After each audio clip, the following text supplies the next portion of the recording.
तो second order की differential equation solve करेंगे ये दोनों इक्वेशन। जेई में बेसिकली सेकंड ऑर्डर की डिफरेंशियल इक्वेशन आ भी सकती थी, क्योंकि कुछ ऐसी इक्वेशंस नहीं आएंगी जो हमें कुछ अलग ही सॉल्व करना पड़ेगा, जैसे कि एसएचएम वगैरह में डैम्प्ड ऑसिलेशन में जो आती हैं उस टाइप की, तो शायद ही आए।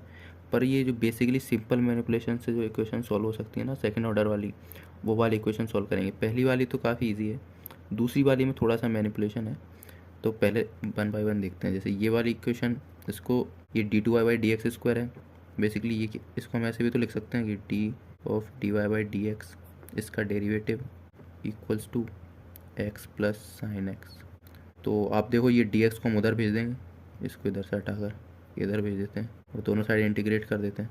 तो ये डेरिवेटिव से ये इंटीग्रल कैंसिल हो जाएगा, तो ये कुछ D Y by D X बचेगा इधर, और इधर एक्स का एक्स स्क्वायर बाई टू, और ये साइन एक्स का डेरिवेटिव हो जाएगा minus cos x plus constant, इसको C1 मान लेते हैं क्योंकि अभी फिर से सॉल्व करेंगे तो एक और कांस्टेंट आया। अब फिर कुछ सिंपल है बिल्कुल, वेरिएबल सेपरेबल टाइप।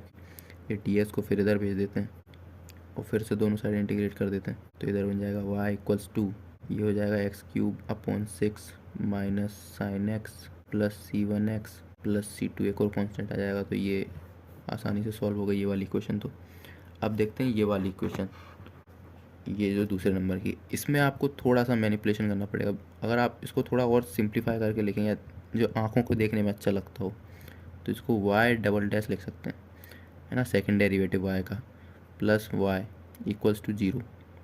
अब बेसिकली जब भी सेकेंड ऑर्डर की डिफरेंशियल इक्वेशंस आती हैं तो हम उनमें कुछ उस टाइप की जो एग्जैक्ट डिफरेंशियल्स होते हैं ना, वो बनाने का ट्राई करते हैं, क्योंकि आपके सिलेबस में कोई ऐसे रटे रटाए कुछ एल्गोरिथम्स कुछ ऐसे नहीं है सेकेंड ऑर्डर डिफरेंशियल इक्वेशन को सॉल्व करने के लिए।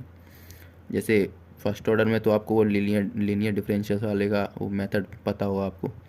तो इसमें हम क्या करेंगे, दोनों साइड 2 टाइम्स वाई डैश, यानी कि y के डेरिवेटिव से दोनों साइड मल्टीप्लाई कर देंगे।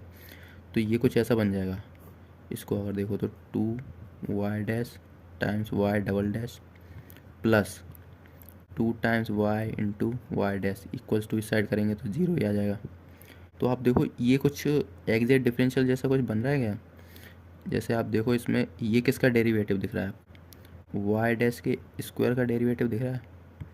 इसको अगर डेरिवेटिव करेंगे इसका तो देखना 2 आगे आ जाएगा, फिर एक वाई डैश, और फिर वाई डैश का भी डेरिवेटिव करेंगे तो वाई डबल डैश, है ना, चेन रूल से।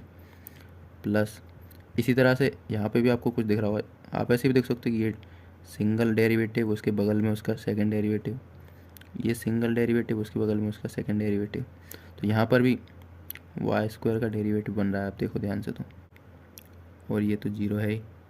अब बेसिकली दोनों साइड इंटीग्रेट कर दो तो ये भी सॉल्व हो ही गया, ये डेरिवेटिव से ये अलविदा हो जाएगा। तो ये बचेगा Y dash square plus Y square, constant मान लेते हैं इक्वल्स टू, राइट में कोई C1 कॉन्स्टेंट मान लेते हैं।